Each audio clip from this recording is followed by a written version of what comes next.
Quand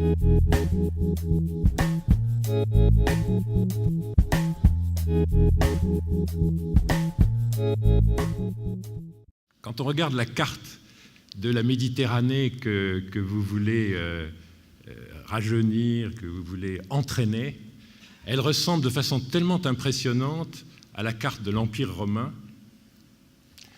que je trouve qu'au fond l'histoire recommence. Et alors, je pense qu'à Rome, tous les ans, on élisait le prince de la jeunesse, puisque manifestement la jeunesse est une de vos valeurs.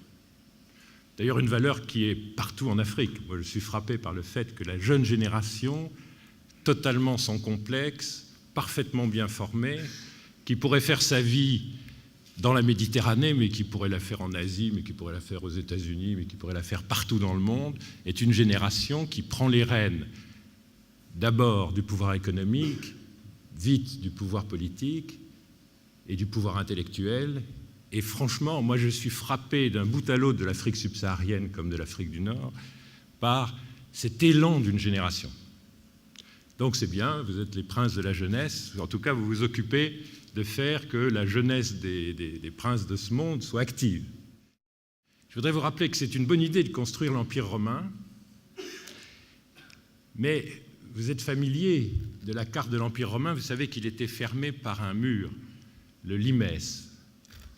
Alors, Hubert Védrine, qui est un très grand historien, me rappelait hier que le mur, physiquement, on ne le trouve guère plus qu'en Écosse, et qu'ailleurs, c'était plutôt des camps et des garnisons. Au fond, les deux choses que je voudrais dire assez simplement, c'est reconstruisez l'Empire romain si vous voulez, mais ne construisez pas le mur, peut-être. Parce que les Africains subsahariens, ils étaient de l'autre côté du mur, du limès romain. Et aujourd'hui, il y a une espèce de vraie inquiétude sur ce qu'une intégration très forte de la Méditerranée veut dire pour les gens qui ne sont pas intégrés. Il y a un dialogue entre la rive nord et la rive sud de la Méditerranée sur le contrôle des flux migratoires.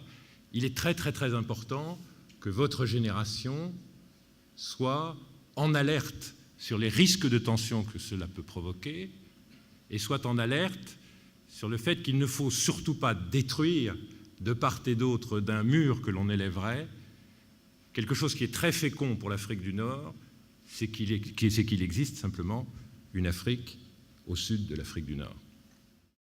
Le risque que la Méditerranée soit une forteresse serait un vrai risque, d'abord pour des équilibres géopolitiques, mais serait aussi un vrai risque pour la Méditerranée.